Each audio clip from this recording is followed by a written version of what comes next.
On the Sunday before the Iowa caucuses in 2016, I sat in a pew in the Corinthian Baptist Church in Des Moines and heard Bill Clinton, who was campaigning for his wife Hillary, discuss from the pulpit the new and startling fact that the death rate among white middle aged people in America was rising while it was falling among all other racial and ethnic groups, as well as falling among their counterparts in other rich countries.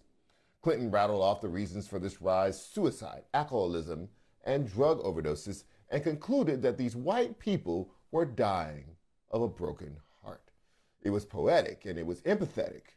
Well, now black men are the people dying at new and alarming rates for many of the same reasons. Should we frame their deaths in the same compassionate terms? According to the CDC, the average life expectancy of black men has dropped from 71 to 68 years.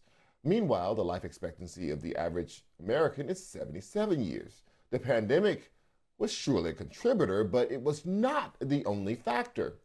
Stressors related to societal triggers and economic strain have fueled depression in black men, contributing to upticks in suicide, alcohol related deaths, and drug overdoses.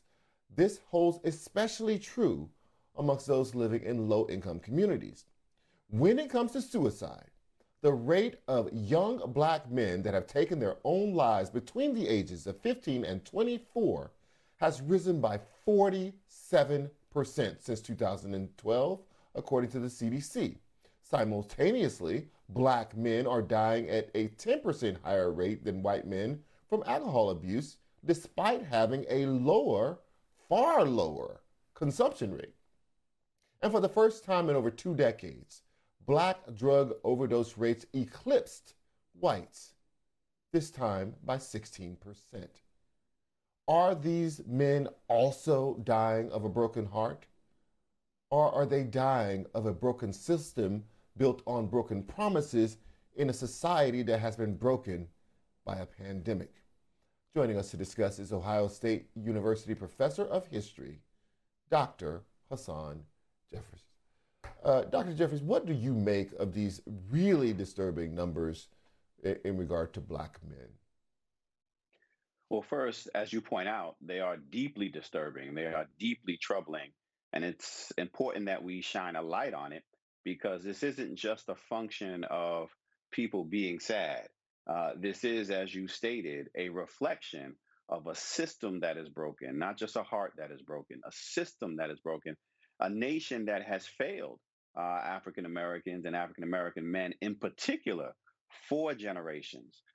That being said, it is important that we look at specifically what has been going on over the last decade in order to make sense of what we're seeing, the trend that we're seeing, which is clearly moving in the wrong direction. So let's talk about some of the things that have happened over the last decade. You've had this kind of racial reckoning and a nonstop stream of black death shown Yes. on the television screen, shown on the small screen. You've seen it on your phone. You've seen it on your, Apple Watch, whatever you have to see video. You've seen this, and it has been nonstop. And so there is the vicarious trauma that one can get from that association, seeing the person who looks just like you experiencing that sort of hardship and death. And then on top of that, we come behind that with the pandemic, which has its own staggering death toll, which we still, I don't think, have sufficiently dealt with and understand what it means to lose 1 million people from Yeah. society, die because they didn't have to die from this pandemic, and that black people were dying at a higher rate, and many of the black people in the lower income communities were the people, if they had jobs that many people thought were, Yeah. essential workers, and they had to go to work when other people could stay home and stay safe. How do you mix all that stuff together, and think about it historically, but also as a kind of collective community trauma? Yeah. Yeah, I think it is important to put it in the sort of community terms and to be clear about which aspects and which components of the community bear this burden the most. Certainly, all African Americans have to deal with sort of those interactions with police that can go awry at any moment. But we know that African Americans who are confined to lower income urban communities are the ones who have to deal with police violence and police terror on a more regular and consistent basis. And then when we add on top of that just the daily individual experiences that brothers in lower income neighborhoods will have, you add on top of that, as you pointed out, those visuals, that constant re-airing of those violent experiences, then it takes on sort of an added dimension. And we know for a fact that the number of African Americans who have died at the hands of police violence over the last 15 years has not changed. That number has been consistent at around 350 a year, and so things haven't gotten better. But they in a way they've gotten worse because we see it more often. And just as you said, this is about trauma, right? And that trauma begins to add, that trauma begins to build. Throw on top of that not only the experience of the coronavirus and the impact that has in terms of taking people's lives, as you mentioned, almost a million have died.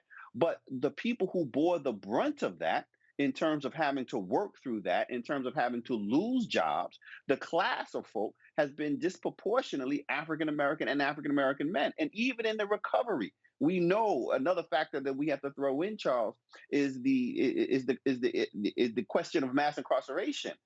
Because those African Americans who have been caught up in the criminal injustice system and who have gotten out of prison have those strikes against them, those collateral consequences, where if they have a felony conviction, they can't get a license to be a barber or a beautician, for example.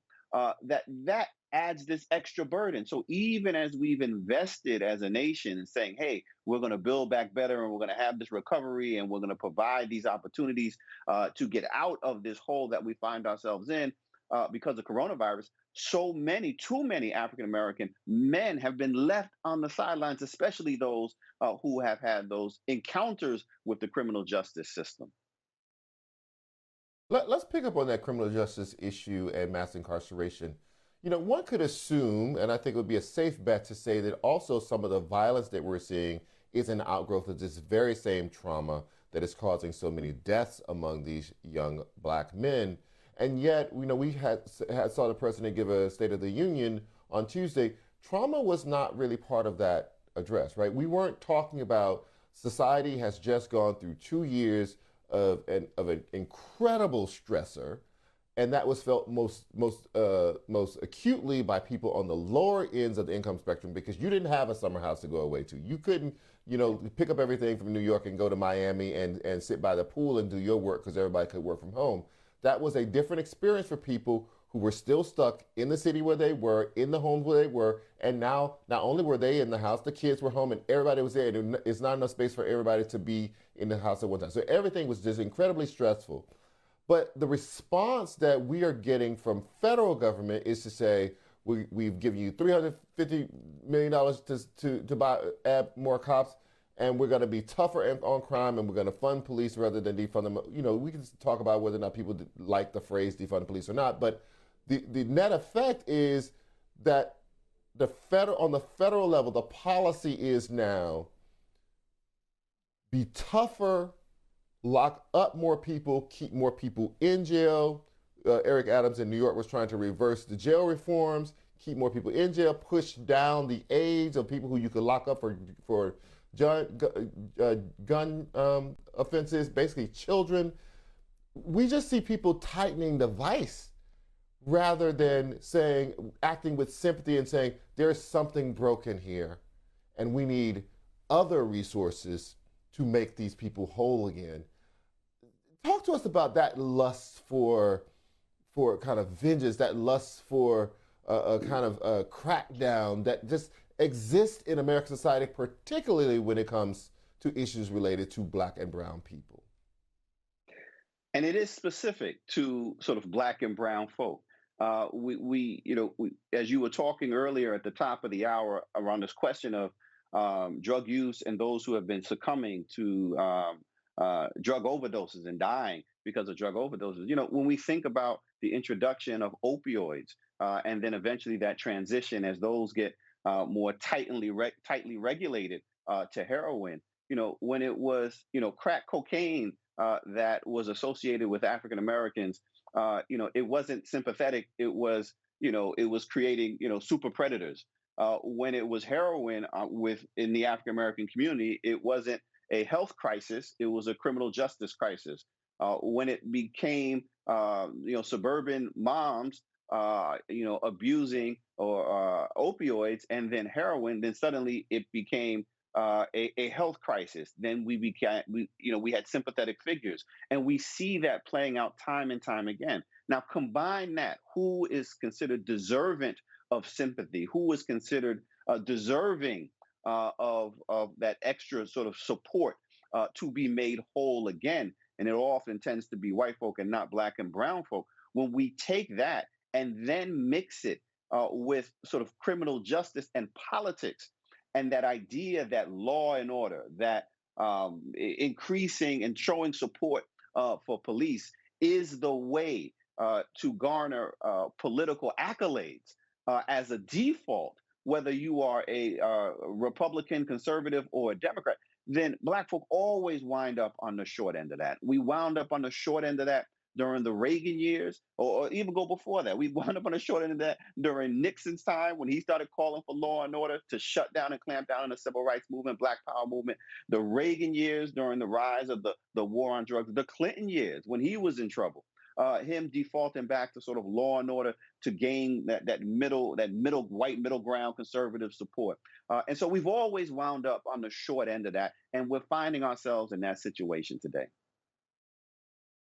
Dr. Hasan Jeffries, always a pleasure, sir. Thank you so much for joining me tonight.